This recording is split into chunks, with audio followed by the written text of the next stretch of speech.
Doctor Sleep is based on Stephen King's novel that is the sequel to The Shining, which I didn't even know existed until this year, so shows how many books I read and how cultured I am. So this movie's about Danny Torrance. He is grown up. It takes place years after The Shining. He's dealing with alcoholism. He's dealing with demons from the past, his shining ability. Then he gets connected with this young girl that can shine just like him, and she is being hunted by Rose the Hat and her gang, and they're trying to take their shine. Now, right off the bat, this is a sequel to The Shining, so it's already up against unrealistic expectations. I mean, The Shining is probably the best horror movie ever made, realistically, if you really think about it. The Shining is based off of Stephen King's novel, but Stephen King didn't like Stanley Kubrick's film. So Mike Flanagan has a really hard task. He has to please Stephen King, but he also has to please people who love the original film, because it is a sequel. Now, what do I think about this film?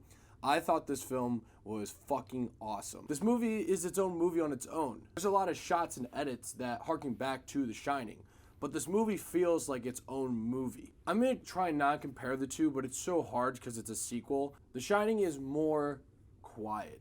It's more isolated, slower paced, creepier. Doctor Sleep, there's a lot more locations. It's a little bit faster paced, and I think more things happen in Doctor Sleep. Now, what do I like better? Obviously The Shining, but that's an unfair comparison. That's going up against very high expectations. I went in this movie with some expectations because I like Mike Flanagan, and it's a sequel to The Shining, one of my favorite movies ever. But I knew it wasn't going to be as good as The Shining, and it wasn't, but it's still a great movie. Everyone in the movie is fantastic. Ewan McGregor, the little girl who plays the girl that can shine, she's fantastic. But I think my favorite performance in the movie is Rebecca Ferguson as Rose the Hat. She was terrifying in this movie. There was some sequences with her and her gang where I'm just like, holy shit, this is fucked up. This movie has a lot of unsettling themes, a lot of unsettling shots, and a lot of unsettling sequences. The difference between this and The Shining, I would say, is The Shining is a lot more ambiguous. There's a lot more up to interpretation, a lot more unanswered questions. This movie does have a lot of unanswered questions. There's a lot of things that will be up to your own interpretation.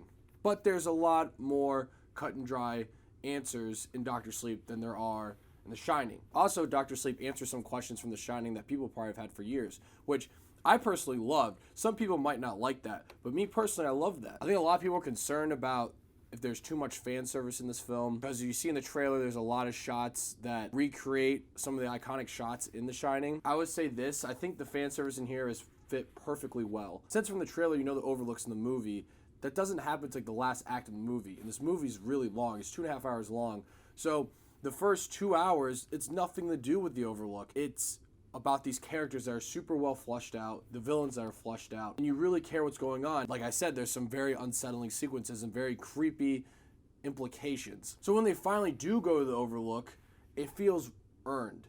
It feels warranted, and it makes sense. And it's really fucking cool when they do it. I won't spoil anything, but there are some really cool shots. Some shots recreated that just get you excited if you're a huge fan of The Shining like me. I also love what they did with Danny's character.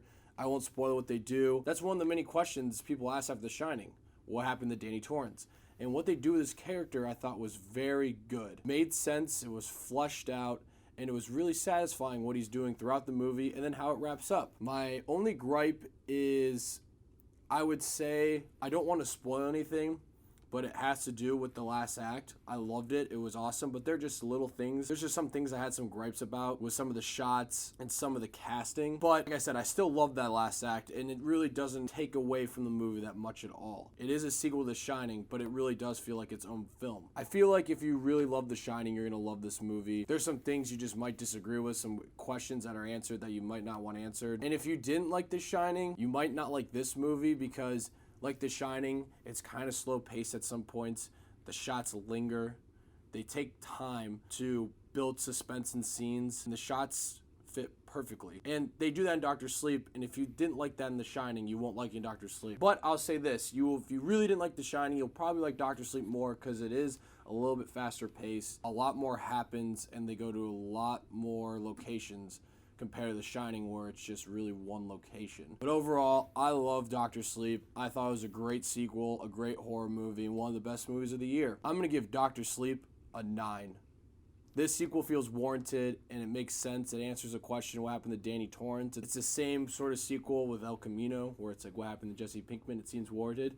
Not like the fucking fan service trash like Terminator Dark Fate. No. This seemed right. This seemed warranted. So, Dr. Sleep, are you seeing it this weekend? Please let me know what you guys think of it if you do. Thank you guys so much for watching, and click here to see more of Davey Dave's Takes.